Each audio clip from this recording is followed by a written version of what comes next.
I am Mark Otabo. Humanitarian Affairs Minister Nentawe Yilwatda emerges new APC national chairman. Wike Makinde rift deepens as PDP moves convention to Ibadan on November 15th. And Dati Abba Ahmed makes surprise appearance at Aburi-led LP NEC meeting, promises to restore party unity. All the details in a moment. Stay with us.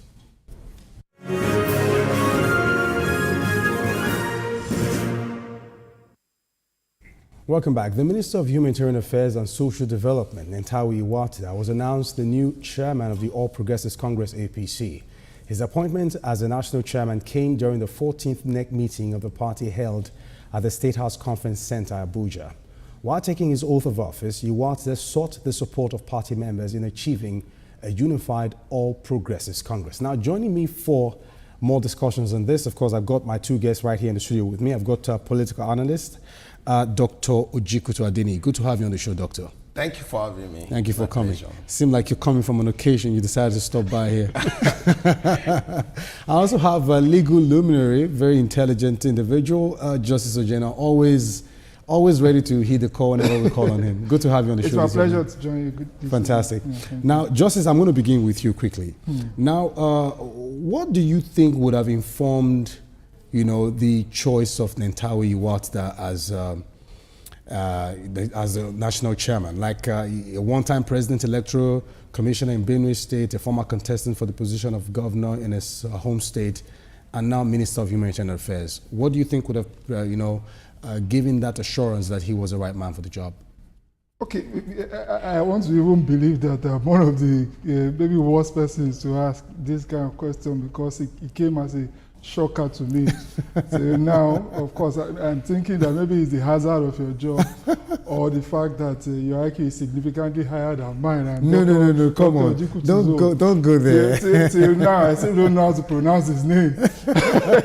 So that was how he came across to me on the scene. Before that day, with all honesty, I didn't know him. Okay. And of course, he's a cabinet minister. Yeah. And that office used to be held by Madam Betta Edu. Absolutely. And I didn't even know when he became minister and how he rose to this. There was a reshuffling of the cabinet at the time. Yes, I remember, and some people were added to the team. So I believe that maybe that was when he was added to the team. So I want to believe that the powers that be crossed their eyes and dotted their T's, and they saw that at this time in the party, he is the best person, but for that conclusion, I do not see a person like that emerging. It came from the blues, and I'm sure that I'm not isolated in this line of thinking. It came to a lot of Nigerians too as a shock. Okay. And I want to believe that it is some of the things that you have said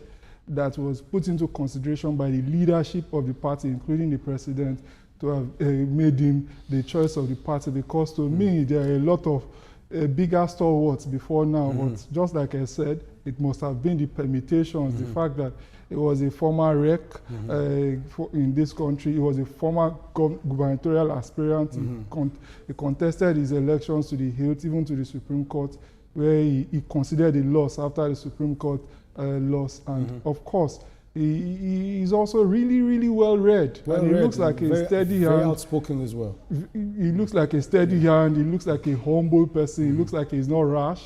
And he looks like he's unpredictable. He's a person that the opposition doesn't know enough to be able to say, oh, this is how to fight him, this is how to fight him. Okay. So those might have been some of the considerations. But I wish him well. I'm not a politician like Dr. Ojikutu. Now, Dr. Ojikutu, now, the ball has been passed to you now. From his assertions, you could tell vividly he might be speaking for quite a number of Nigerians who never expected that name to come up. And that also boils down to the leadership style of President Bola Ahmed Tinubu, who sometimes do not give you any reasons to, predict any of his moves. Now, with what is happening right now with him emerging as the chairman, what are we looking to expect, moving forward? And moving forward, I think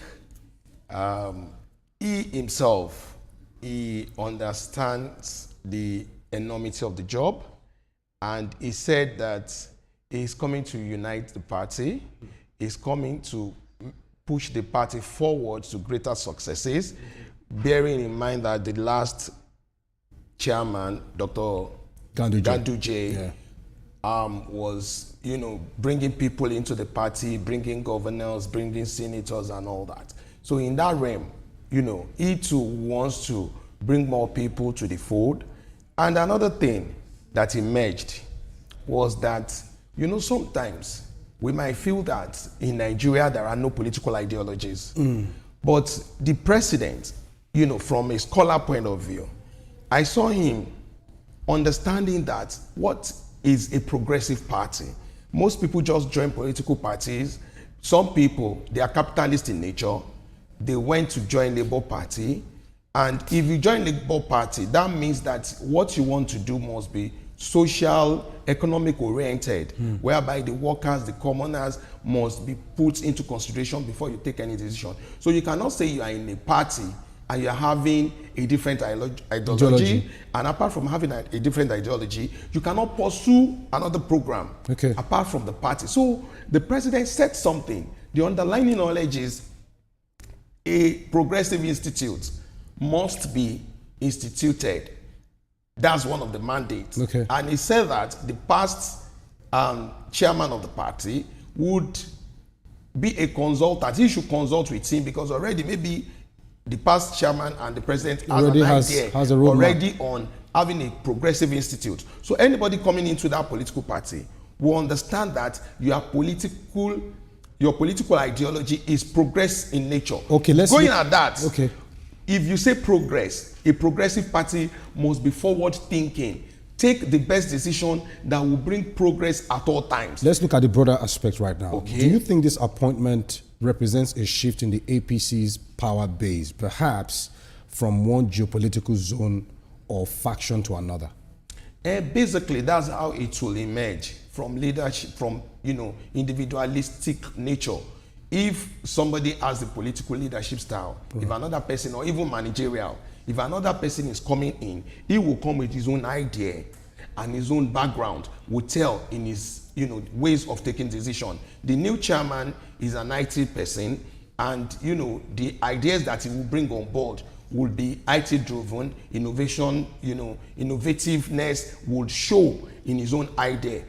Being that as it may be, his own personality as well would reflect on how the party will move forward, and in terms of recruitment, in terms of approach to election, and making decisions and mobilizations. As well. Now, Justice, very quickly before we write off this topic, now with the APC being a national party now, does this appointment reflect a deliberate effort to consolidate political influence in the North Central Zone? 100%. And I think that the decision, to another factor that would have influenced the decision must have been maybe the blowback they're getting from the fact that in North Central are also in a manner of speaking crime marginalization. Yes, because some of the reactions from the people. Yes, the political juggernauts in North Central have been saying that position equitably and justifiably belong to us. It doesn't have to remain with the Northwest as what with Mr. Ganduje. So they have to take it back by influence or by persuasion of the president, and I think the president did the right thing. Quick thoughts before we go on the break. My thought on this is that the APC has an advantage because they have someone at the HNO that is standing as a leader. The crisis other parties are having is because they do not have a leadership figure to rally round. And some of the people that are supposed to do are probably jumping from one party to the other. So the advantage is that to some people, they might feel, decisions are made.